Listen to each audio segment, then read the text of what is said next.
খবরের জেরে মুঙ্গিয়াকামী ব্লক প্রশাসন কিংবা স্থানীয় দপ্তরের টনক নড়েছে কিনা জানা নেই, তবে তিপ্রামথা দলের যুব সংগঠনকে তৎপর হতে দেখা গেল।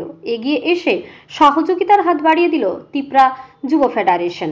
কাকড়াছড়া এডিসি ভিলেজের অন্তর্গত হাজরাপাড়ার বাসিন্দারা এখনও পানীয় জলের সমস্যা নিয়ে খবর প্রকাশ হয়েছিল সংবাদ মাধ্যমে।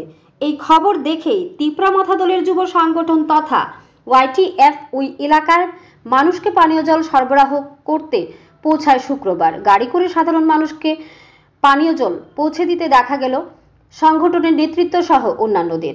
এলাকাবাসীদের অভিযোগ মূলে খবরে প্রকাশ, তেলিয়ামুড়া মহকুমার অন্তর্গত কৃষ্ণপুর বিধানসভা কেন্দ্রের ব্যাপক সংখ্যক জনজাতি এলাকা রয়েছে, যেখানে সাধারণ মানুষ বছরের প্রায় প্রতিটা সময় তীব্র জলকষ্টে ভুগতে থাকে।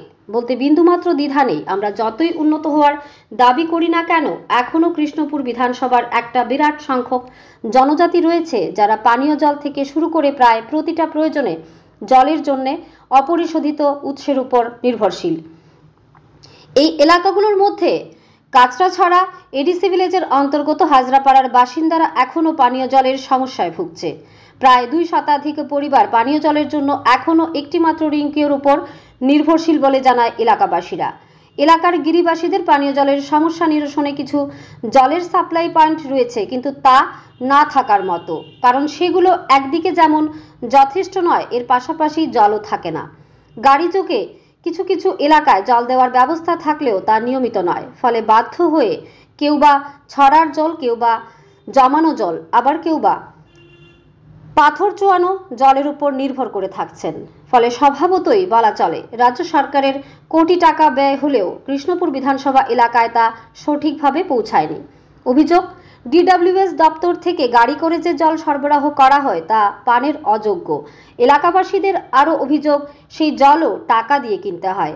এদিন এই পানীয় জল সরবরাহর বিষয়ে জানতে চাইলে ওয়াইটিএফ এর 11 কৃষ্ণপুর এডিসি এলাকার সভাপতি মনেন্দ্র দেববর্মা জানান, শুধু আজকের নয়, আগামী দিনেও এই এলাকার জনগণের পানীয় জল সরবরাহের জন্য চেষ্টা চালিয়ে যাবেন। পাশাপাশি মহকুমা প্রশাসন, স্থানীয় ব্লক প্রশাসন এবং ডিডব্লিউএস দপ্তরের কাছেও ওনাদের পক্ষ থেকে দ্রুত এই সমস্যার সমাধানের জন্য আর্জি জানানো হবে বলে জানান তিনি। ব্যুরো রিপোর্ট, আরি, ধর্মনগর। আমার নাম খেলা জেরিয়া। এটা কোন জায়গা? হাজরাপাড়া। হাজরাপাড়া। তো আজকে যে তিপ্রামথার থেকে আপনারা দীর্ঘদিন ধরে জল পান না, জল দিছে, কেমন লাগতেছে? ভালো খুশি হয়ে গেছে। আপনার সবসময় দিতাম। সবসময় দিলে ভালো না? সবসময় দিলে ভালো হবে। আর এমনিতে আপনারা জল কোনান থেকে খাইতেন আগে? বা নিচে সরা থেকে আনতেছে, চালছে। সরার জল? সরা জল খালি। এখানে সবাই সরার জলই খাইতো? সবাই সরা। এখানে কত পরিবার আছে মনে করেন? এখনো 35 পরিবার মতো হয়েছে। সবাই সরার দিয়ে জল খায়। আর একটা রিংওয়াল আছে না? রিংওয়াল আছে, এখনো একটা শেষ হয়ে। রিংওয়ালতে জল নাই?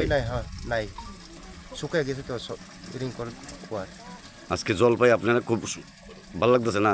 আজকে তো ভালো লাগছে। তো সবসময় আর দিলে দিলে ভালো হবে।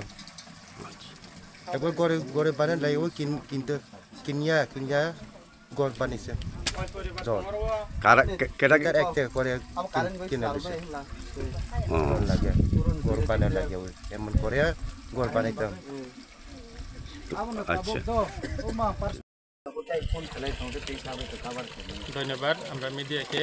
আজকে আমরা এই 11 মহারানীপুর তেলামুড়া কনস্টিটুয়েন্সি টিপিআইডিসি এই আন্ডারে south Gokul Kakrachhara DC Mungiakami RD block, এখানে উপস্থিত আছেন আমরা ওয়াইটিএফ অনফিস দেববর্মা আছে, আমরা ব্লক আছেন সেন্ট্রাল ভাইস প্রেসিডেন্ট দিলীপ বাবু, আর আছেন এইদিকে স্বপন, আমরা ডিস্ট্রিক্টের ভাইস প্রেসিডেন্ট আছেন।